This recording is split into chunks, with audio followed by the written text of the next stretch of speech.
Hey guys, StarCraft here, and I know, my Jimmy Palmiotti video is supposed to be out. I'm doing this one instead ahead of time. I'm sorry, I am waiting on one other piece that comes through.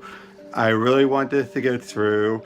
The person who's supposed to help me out is supposed to get, is trying, but things are coming up, so look. I mean, I can do it without this little piece, but the person who's trying to do it really wants to get it done, so I'm going to have to wait it out for them. So, yep, Gail Simone. Oh boy. Look, guys, I made this very clear. I'm going to be talking positively in all these spotlights. So there are some creators I'm not going to do, either because I don't have enough, or because I don't have anything that I can talk positively about, or actually, yeah, that'll be about it, because really there's not even one creator out there who I will ever talk bad about that I have anything of. Everything I have here, all the books I've shown in that one video of mine, yeah, I am not going to be talking smack about any creators. That's not who I am. I'm not going to use this to rag on Gail or anything like that, because why? I get what she's done lately. Believe me, I know what she's done lately. At the same time, though, the woman has done good stuff. Your boy Zach has even openly said she's done good stuff. Heck, some of her more recent stuff aren't all that bad. Not all of it's all that good, but all of her recent stuff is all that bad. So, and I'll be honest, I don't own everything she's done. I mean, trust me. My stack here is this. That's all I've got. Actually, before I go any further, hold on. Sorry about that, forgot one more book. But anyway, with Gail Simone, she got her start in the industry through, well, let's be honest, through this whole women in refrigerators thing, which even she herself has mentioned before, at least sometimes she goes back and forth, and I openly admit, about how it's not meant to be all serious, or you shouldn't take it all literally, like, don't have any woman get this. She has made that very clear. That's not what she meant. Whether or not she waffles on that these days, I don't know if that's because she really believes it or she's just saying it. Who knows? But the fact is, though, the whole notion of women in refrigerators, I get it. In some regards, I understand what she was meaning. Other cases, it's like, hey, come on. Really, some cases you need this for a story. Does the fact that this happened to be women doesn't mean that it's... Hold on. Sorry about that again. Last time, I promise. But anyway, with Gail, yes, look, she has written good stuff. I know there's a long preamble going in, but I do feel it's needed. The fact of the matter, and woman can't be funny. She can't be witty. She got her stuff at Bongo Comics doing the Simpsons related stuff. Woman can write humor. I did look over some of the stuff, and I am starting to see a bit more about some of her writing can be a bit heavy-handed, even back in the day. Not all of it, though. So let's just cut the bullshit and get started with the first Gail Simone books I ever bought, and the first Rob Liefeld books I ever bought, the 2 issues of Teen Titans that they worked on. And it's just a 2-part filler that was meant to lead into Rob doing his own stuff with Teen Titans East that never got off the ground. For what, good or for ill, who knows? Take your pick. But for what it was, I'll just put it this way. Even Linkara has said this is not some of his favorite Gail Simone writing, and it's not just because of Liefeld's artwork. It's even the writing. He's like, when you have someone like Linkara, who's an openly big fan of Gail Simone, you know very well that this is a case where it's like not her best, not her worst, but you wonder how things led into this. Yeah, I know, rough start for me to get going with it, but trust me, it gets a bit more interesting, such as her run on Action Comics with John Byrne. One thing I gotta point about this is that I know Gail's talked smack about John, and to be fair though, John is notoriously hard to work with, to the point where he was pissed off working this, because Gail knew, everyone else knew going in, it was gonna be a short run. Byrne thought, oh, I'm in this for the long haul, I'm back on Superman. Nope. And he was not happy that they kept that from him. Don't blame him, but in this case, her run is interesting. I mean, I can see a bit of her with stuff with politics already in this, but it does come with some ideas, like opening up with Polaris. Dr. Polaris. This is before his death during Infinite Crisis. Interesting enough. But yeah, by this point, it plays up him having his multiple psychosis, which he's been known for having. In this case, he gets a new one. This woman who goes by the name of Repulse. And we see her, she was attacking someone else, and he's basically being all like, help me, Superman, help me. That's one thing I would give Gail credit, is that she does come up with some interesting stuff with villains that make you feel sympathetic for them. And in this case, eventually Repulse, when Superman says she's not there, Repulse takes over and basically is be like, darling, talking through Polaris. And the fight continues on until, since this is leading up to Infinite Crisis, we have all the stuff going on with all the villains united. I'll get to that in a moment and later. But eventually, they realize, Polaris realizes that that Repulse is based off of his aunt, who tortured the poor guy when he was a kid, because she was stuck with him as far as she was concerned. So because of that, Superman and Polaris are able to defeat him. Then Black Adam and Reverse Flash show up, and I think she got a decent handling on Black Adam, actually. The point where she plays up his noble side that Jeff Johns introduced. Like, he's working with the villains because the heroes have done something horrible with the Mind Wipes. He's feeling like, I'm gonna get stuff done, and he knows how to play up the Superman because he's not full on evil himself. And he basically makes a point of letting it like, you either can stop us or let the ship fall and this bridge fall apart, but then he goes and helps. And then but I love this bit. This isn't over, Adam. Do you plan to arrest me, Superman, the monarch of Kahndaq? On what grounds? Saving lives seems rather unlikely. I like that because you're like, yeah, what's Superman gonna do? Technically he is being the hero, but it's like, what grounds in this case? Black Adam helped. Which this would eventually lead into their tie-in issue with the Sacrifice storyline, which led into the stuff with Wonder Woman snapping Max Lord's neck, and all the stuff with OMAC Project. But before that, you had stuff with Superman, him going through these different mental scenarios. Like, first he thinks Brainiac attacked him, but through trying to stop Brainiac, he led to all of his loved ones getting killed because of his own using with his fist. Then you had, in this case then, you had Superman going, Lois being seemingly abducted and going to Apocalypse. And it's Byrne. Byrne wants to draw a dark side and everything. And it leads to the two of them having a fight. Well, Lois has a chip in her head that is put her under control. But then at the end, they're beating fighting each other, fisticuffs. And at the very end, Darkseid to say, like, I shall remove, and she come back. Here, allow me to take the chip from her as he kills Lois, taking the chip, which causes Superman to just go nuts and beat the shit out of him until Darkseid's calling him Clark, which throws him completely off. And then he wakes up after a whip is put on him, which is Wonder Woman's lasso, actually. And we find out that it wasn't Darkseid he was fighting, it was Batman. Now we later would find out that this was Max Lord going through Superman's mind to break him. Now, and Rutka was the one setting up. Now, when Rutka did his issues, it ends up being where the main focal point is less on Max and what Max's scenario is. We get a little bit of that, and more about what actually is going on. But for Byrne and for Verheit and Simone, and Verheit and Ed Benes in the Superman book, you definitely tell, like, wait, what's going on here? Huh? What? Huh? And I gotta say, the Byrne one is my preferred one because it actually does feel like pumps up the adrenaline. You're starting to see more of the fight. Whereas with the Verheiden one, it feels more like messing with his mind that he failed. So, again, and Simone writes some pretty good stuff with Darkseid and all the other characters in and around. Yeah, and I didn't feel much, wrong here. Nothing to complain about. I liked it. Then, as the rest of the story goes on, you had him deal with Psycho Pirate controlling people's minds, and then Superman dealing with shit and with Black Adam.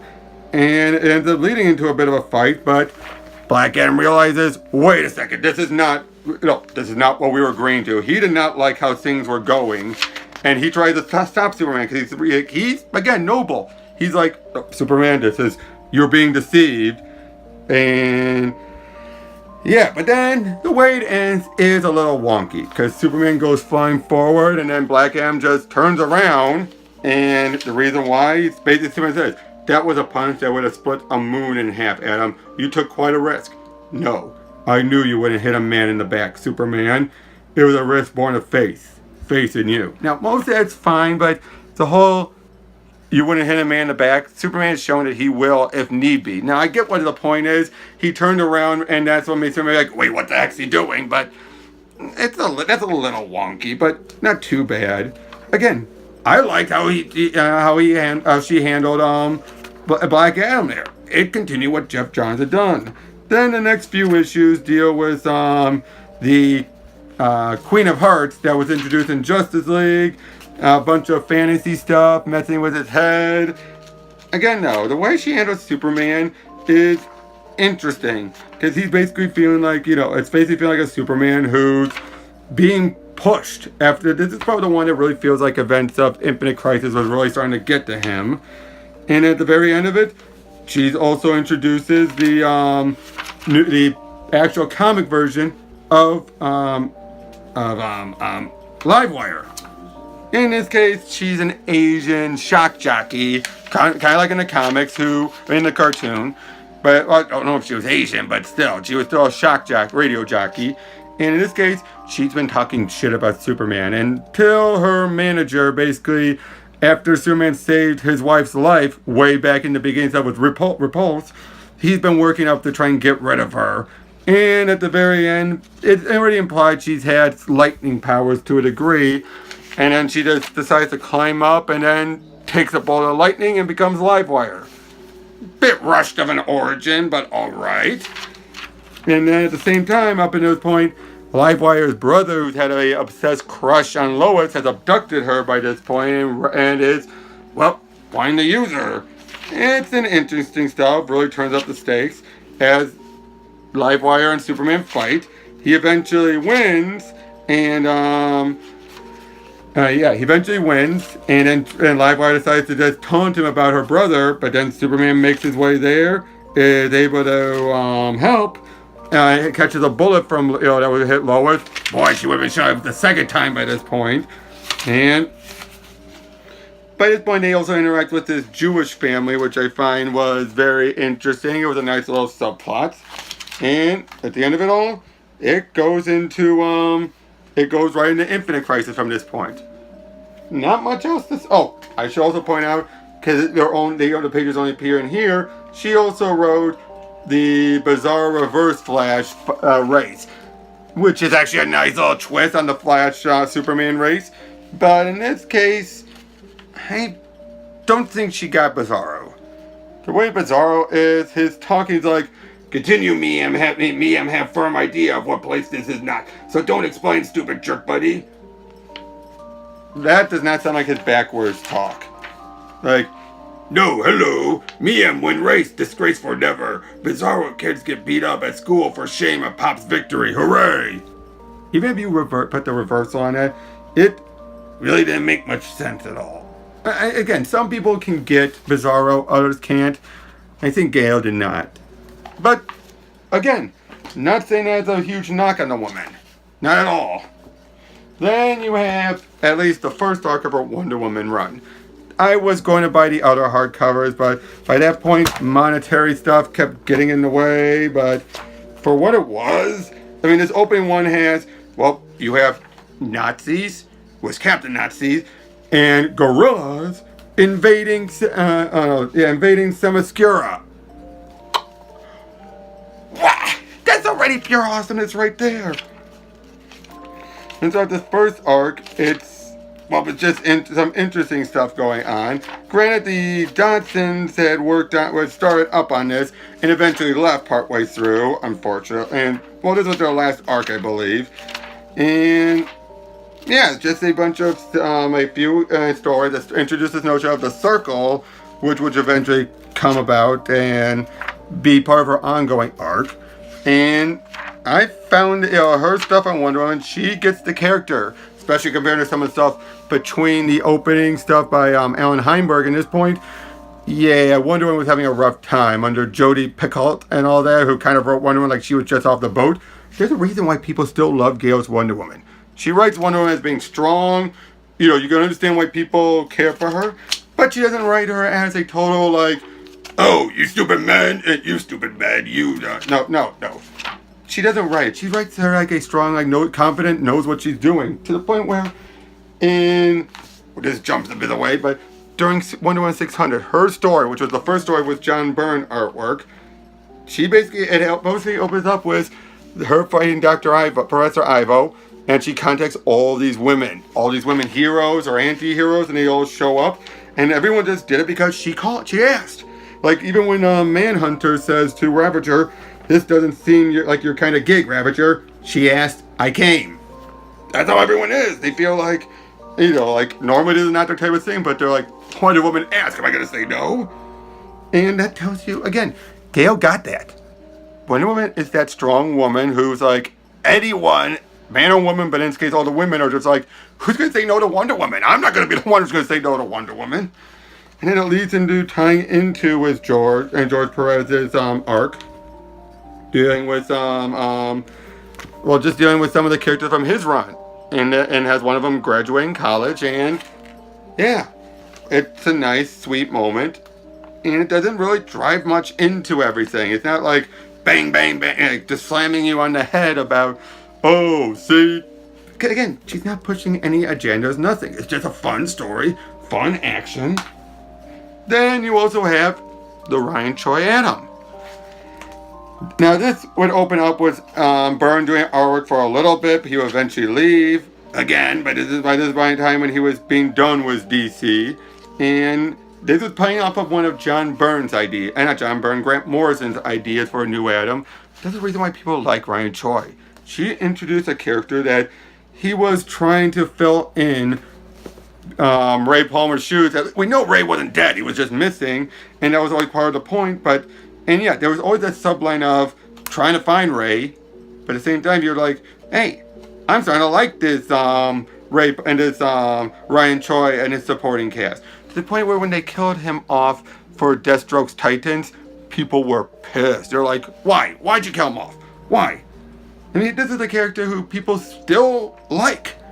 They look at him as a worthy. Many people look at him as a worthy replacement for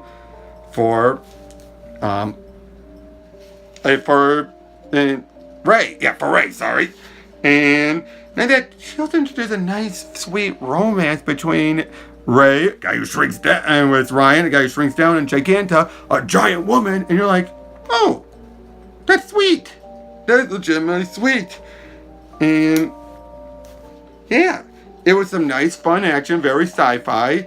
Got her Joseph going, and oh, hold on, I forgot one other scene from her. Sorry, I'd have to get to eventually, but yeah, you have that with the Ray. Then you had, now, I don't have any of her initial Birds of Prey stuff. By the time I was getting the comics, I was well into it, and I just had no interest. But once they were going to relaunch it with after Brightest Day, you bet your ass I got into it, and I can see why people like how she handles these characters. She drew, Helena. I've already loved Helena beforehand. I really like her and Dinah here. And you have this arc that basically deals with how the notion that, first it deals with stuff and with the White Canary, which ends up being Lady Shiva. And by the end of it, it actually starts, you're basically having stuff going on with Oracle. It's bunch of craziness, but I do like how eventually you have Huntress fighting Shiva, and she fights dirty. She fights very dirty to win the fight, and it's like basically she took a big gamble. She took a huge gamble, and by the end of it, yeah, she won by cheating. by spitting blood into Shiva's face. Wait a minute, was Shiva the White Canary? Hold on a second. My correction, she was not White Canary. Shiva was not White Canary. She was connected to, she was another character that people thought was Shiva. That was Jade Canary is who Shiva was. My mistake. But White Canary ended up having to be an interesting character. And then by the end of it, then Helena fought Shiva. And my mistake, I'm sorry guys. I should have reread through these a bit. But yeah, the fight ends up ensuing. And yeah, at first, Helena is just getting her ass handed to her. I mean, what do you expect? It's against Lady Shiva. Then she starts to win by spitting blood into her hand and then flinging it right into Shiva's eyes, and then was able to take her down. Yeah. And again, I kind of liked it. It's very interesting. But then the next arc is what we're leading to, known as the Death of Oracle. Now, of course, people can say, like, oh, they're going to kill Barbara. Are they really going to kill her off? No. The whole point of Death of Oracle was for basically to put the genie back in the bottle in a way of Oracle. How Oracle became too omnipotent, omnipresent, and everything. So they decided to kill off that side of Barbara and have her tone it back. She's gotten way too big. And had this not eventually lead into New 52, this would have been an interesting arc. And technically you could say it kind of leads into it a little bit. But yeah, basically she decides, like, I'm going to cut back on everything. I'm still going to be Oracle, but I'm not going to be as all over the place because she basically became too much of a target. She put too much of a target on herself by because you have people like the Calculator and all that stuff going after her. What was she to do when she was already well known by the villains? So she needed to cut back and fake her death. And some people thought she was dead, like Stephanie Brown Batgirl. Then we also get into something that people have liked. The Huntress Campman relationship was always an interesting one. And they did this and it basically puts it to rest. I actually liked that. Then you had hold on. What was this in the last few issues called? I forget what it is, but basically, just another fun two issues. The last two issues were taken care by Mark and Draco, but for what it was, I mean, I don't think this perfectly showed off what everyone loved about her original Birds of Prey, but it was still fun. I still liked it. Now, the one thing I love about Gale, how she handles villains. One of the prime examples, Villains United. This in the Infinite Crisis special. Her handling on these villains, how she loved to take certain villains, the obscure ones, and make great characters out of them. Like how she took Catman, a guy who ended up becoming a joke after Brad Meltzer made him fat and all that, and for during this Green Arrow arc, and basically had it be where he toughened up and became a man to the point where there were fangirls all over the place for Catman. And again, she just comes up with some very good characters. Made some new ones like Vandal Savage having a daughter. How she handled okay, just so many of the characters. Even had a parademon in this one who people were rooting for. And then by the end of it all, you then deal with what was basically a giant prison breakout that led right into Infinite Crisis' climax. And again, she makes you feel for characters, these villains. Because a lot of these guys are ones who are like, we're not big names. We're, either second stringers or we're the ones that everyone who just said no. And especially how she handled Deadshot. Oh, people love her Deadshot. And she would also, I'm not going to get him out, but actually, no, I will. Hold on. Again. Last time, I swear. And the thing about I'm back now. The thing about the Secret Sixes is basically a different take on Suicide Squad. Where at least for a while, you think they're not working on Amanda Connor. In fact, under the Villains United, they were originally working for the real Lex Luthor, whereas Alexander Luthor was controlling the Villain Society. But eventually, and she would later on have it be that Amanda Waller is now the new person pulling the strings. in the Blackest Night tie-ins, these are the issues I have, where she worked with John Ostrander, the original creator of the Suicide Squad. And yeah, it was still interesting when you take into account how many people have died from Suicide Squad. Ugh. You had so many different people coming in after them until they finally stopped him. And you have that, and you also have a tie-in issue during Paul Cornell's Lex Luthor focused Action Comics. Again, very interesting. It basically resolves some of their own side of everything. And again, she makes these characters, whereas the Suicide Squad felt like these were people forced in together to be a team, and some became friends, some got each other's throats. The Secret Six kind of feel a bit like a family. Yeah, I'm not kidding. They do feel a bit like a family. You actually see more interactions.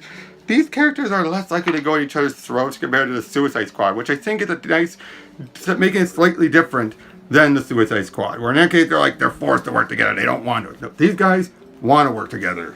And I like that.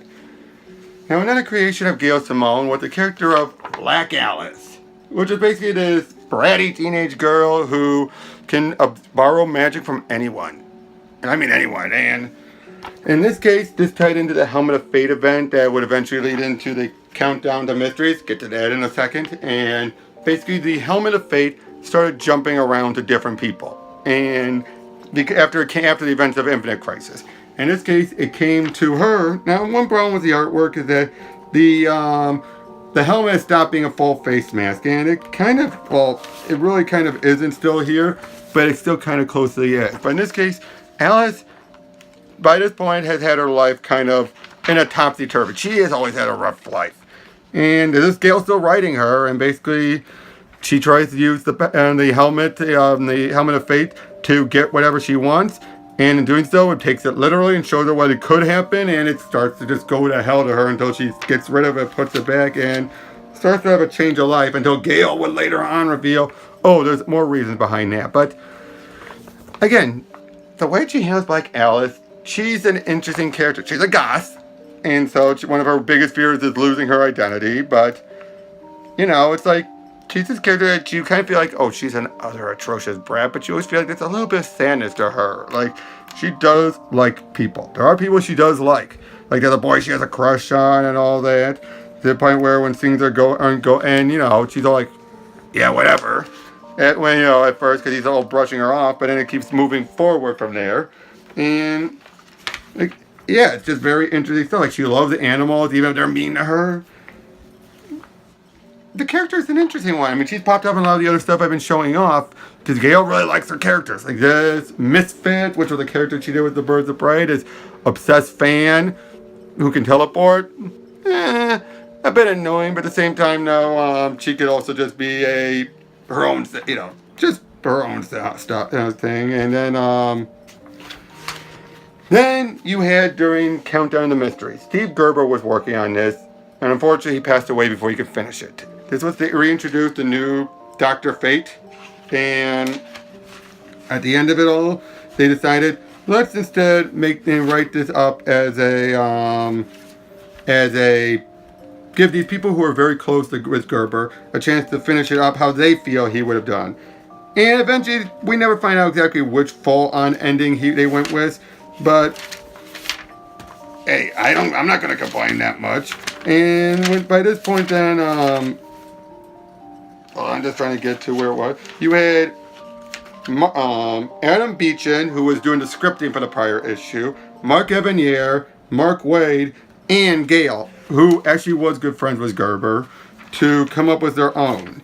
And in the case of with Gerber and with Gail, hers was to have it be where the new Kent Nelson would eventually Gail ask for the helmet back, saying it was his burden, and then she would use a quote. It would be a quote from Steve. Hold on. Yeah, he wrote a special note, and basically this: I'm sensing some sadness in your voice. There's no need for that yet. Some sort of positive outcome is still very possible. That was something he said to her, and she put that in here. And then by the very end of it, they have it be that Kent is able to convince one of the bad guys to, listen and just be like, hey, let's try and negotiate. And at the end of it, yeah, he doesn't get on Dr. Fate's outfit. He actually just wears the helmet and continues doing his own thing.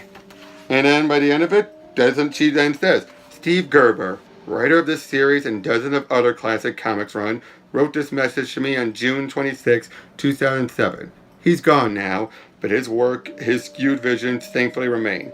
Steve's story said, it's okay to be odd. Embrace being different. Ignore expectations. Fight when called for and for a laugh in adversity. Perfection is dull and overrated, and heroism is almost never about hitting people. Sometimes heroism is about merely staying alive when staying alive seems damn near impossible. My life is diminished with him gone, but reading his work brings him back again as if he never left. I think he'd like that. Man, the way that this, the plot is resolved here, yeah, it does feel actually more like a Steve Gerber type of plot. In that, how she phrased it. And, yeah, I thought she really was one of the ones that nailed it. It was very sweet, touching, very nice. Speaking of closing out, we also have her doing Converge's Nightwing Oracle, which finally resolves the romance between Babs and Dick, at least for New 52, and pre-New 52, and it actually leads to Babs being kick and badass, and she and Dick finally getting married, at least in this universe anyway. And yeah, it was a nice little closeout for both Batgirl and Nightwing, and or Oracle and Nightwing. And again, there's a reason why people love seeing Gail write Babs. She really has a good handle on her. Now I will say this: one thing I'm mixed up on with Gail is that sometimes she said she actually did like writing her as Oracle. And I hear other guys were saying she hated writing Oracle. And, she was forced to do it, which the funny thing is, I can see either or. I can tell which side is her telling the truth and which side is her just doing a line. I don't know. Either way, though, she always had a good handle on Babs. For the most part. I mean, I will also say that her handling of Babs during New 52, I fully didn't hate it.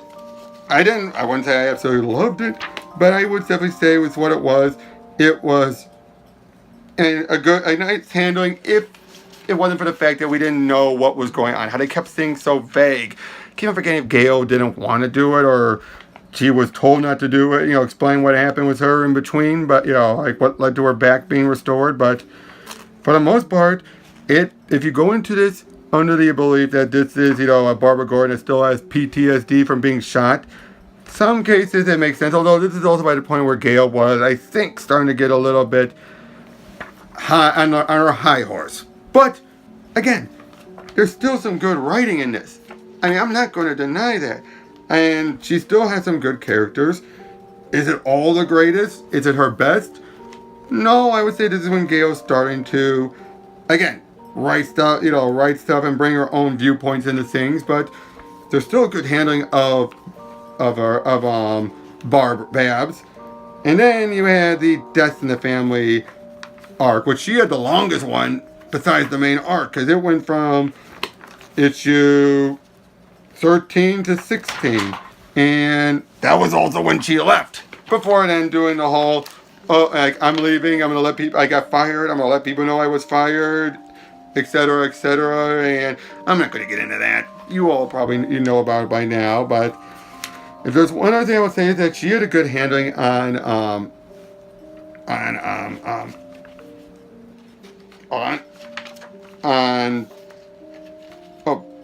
Babs' brother, James Gordon Jr.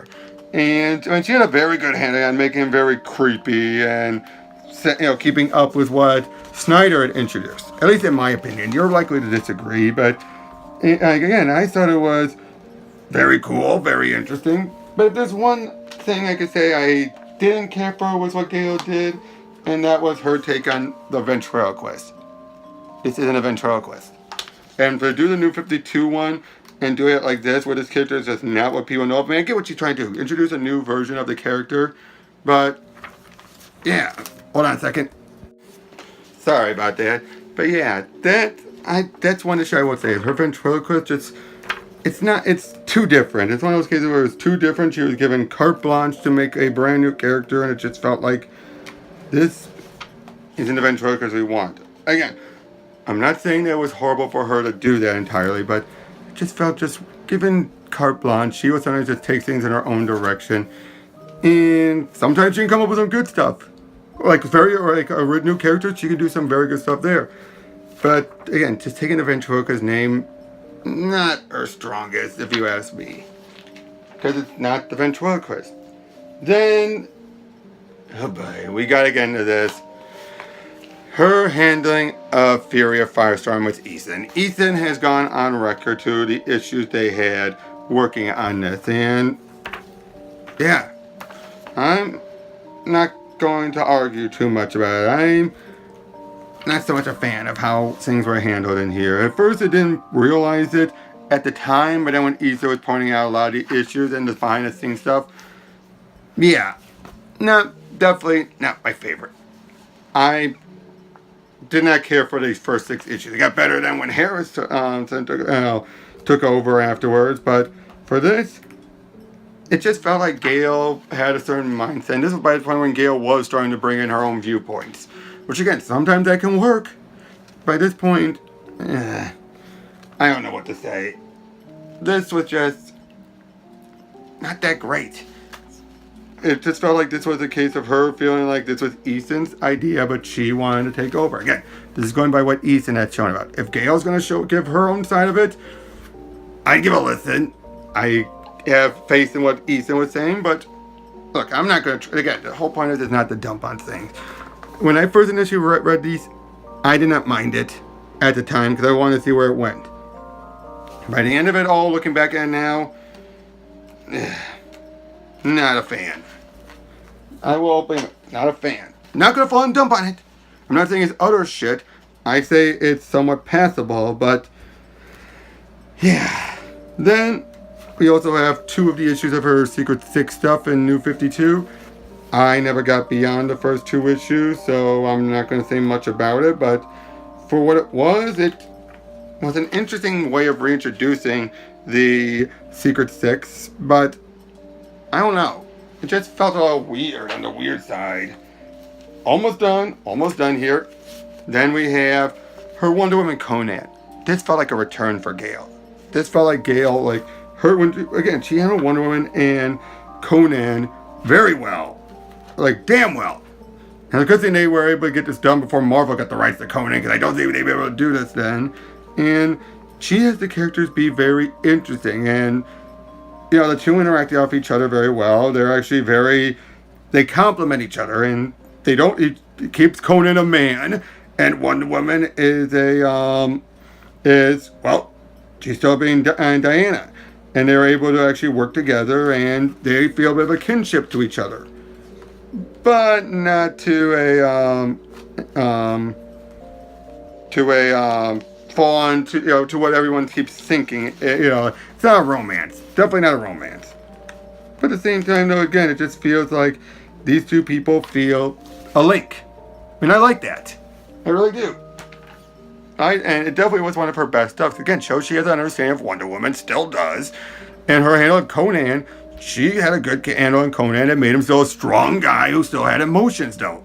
He wasn't a complete another man, like meathead. He was a human being who kept thinking of Wonder Woman as being one of his old loves. And, yeah.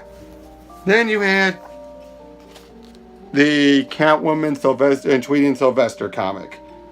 This was just silly fun. Dealing with a bunch of witches, like Witch Hazel and all that stuff, putting a spell on that would decide birds versus cats.